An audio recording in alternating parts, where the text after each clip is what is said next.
ہم ایکچولی بعض اوقات کیلکولیٹر پہ چل رہے ہوتے ہیں، یار اتنا نہیں ملا، یہ چھوڑ گیا، یہ چلا گیا. ہر چیز کیلکولیشن سے نہیں ہوتی ہے جناب. کچھ فیصلے عشق کے بھی ہوتے ہیں. عقل کو تنقید سے فرصت نہیں، عشق پر اعمال کی بنیاد رکھ. حضرت ابراہیمی کے تو واقعہ ہے نا کہ جب آگ میں ڈالا جا رہا تھا، کتنی بڑی آگ تھی کہ پرندے نہیں گزرتے تھے، مگر آپ نے کیوں اس آگ میں چھلانگ لگا دی؟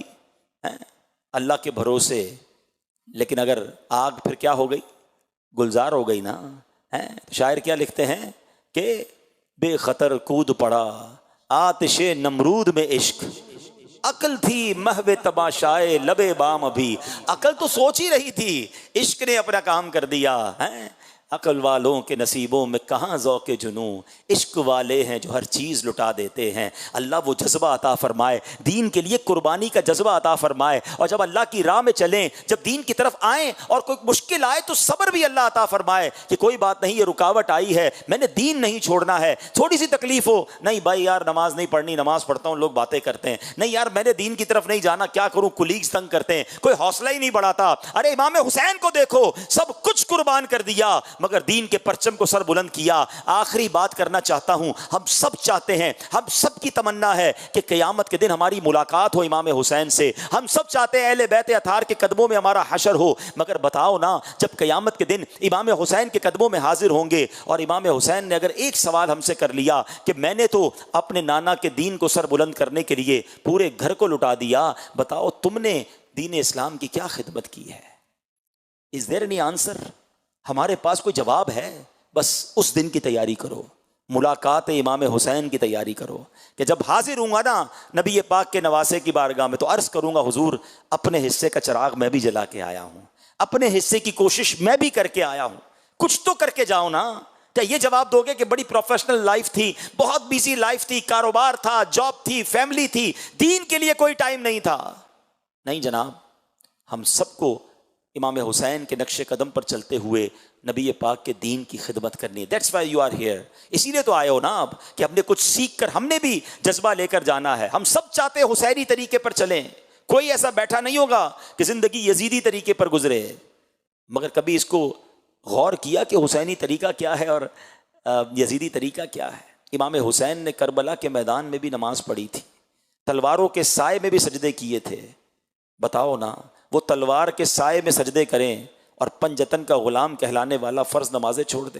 پنکھے لگے ہوتے ہیں مسجدوں میں، کارپیٹ بچھے ہوتے ہیں، نماز قضا ہو جاتی ہے. یاد رکھو امام حسین سے محبت صرف کھچڑا بنانے اور کھانے میں نہیں ہے. یقیناً نیاز کرنی ہے، ہاں اچھی بات ہے، ایصال ثواب کرنا چاہیے، مگر ہم نیازی بعد میں ہیں، نمازی پہلے ہیں. تو آئیے آج کربلا کا یہ پیغام بھی لے کر جائیں کہ آج کے بعد ہماری کوئی نماز قضا نہیں ہوگی. ایسا نہیں، زوردار نعرہ لگائیں، آج کے بعد ہماری کوئی نماز قضا نہیں ہوگی. ہم روزانہ کچھ نہ کچھ تلاوت قرآن کریں گے. اچھا پھر یزیدی طریقہ کیا ہے؟ کربلا کی رات شب عاشور حسینی قافلے میں، حسینی خیمے میں تلاوت ہو رہی تھی، دعائیں ہو رہی تھی، نمازیں ہو رہی تھی. یزیدی کیمپ میں کیا ہو رہا تھا؟ رقص و سرور کی محفلیں، شراب، موسیقی.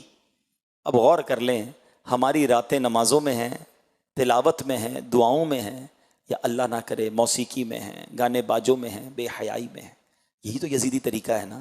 ہمیں یزید کے ساتھ نہیں، ہمیں امام حسین کے ساتھ محشر میں جمع ہونا ہے. تو حسینی طریقے کو اپنا لیجئے. اور دعوت اسلامی کا ماحول یہ کمال کا ماحول ہے جو ہمیں حسینی طریقے پر زندگی گزارنے کا طریقہ بتاتا ہے. اور سبحان اللہ، کربلا والوں سے جو امیر اہل سنت اور دعوت اسلامی والوں کی محبت ہے نا، کربلا والے کتنے تھے؟ 72 تھے. ٹھیک ہے، آپ کو پتہ ہے دعوت اسلامی کے شعبہ نیک اعمال یہ کتنے نیک اعمال ہیں؟ ذرا بتائیے. 72. یہ کیوں ہے 72 بھائی؟ کربلا والوں کی یاد میں. ہمارا جو 3 دن کا مدنی قافلہ ہوتا ہے، اس مدنی قافلے کے گھنٹے کتنے بنتے ہیں؟ ذرا زور سے بولے نا. 72 گھنٹے کا مدنی قافلہ اور 72 نیک اعمال تھام لو، انشاءاللہ 72 کربلا والوں کے پیچھے پیچھے جنت میں جائیں گے انشاءاللہ. یہ کمال کی، یوں سمجھیے امیر اہل سنت کی ان سے محبت اور اہل بیت کی محبت گویا گول گول کے دعوت اسلامی والے پلاتے ہیں.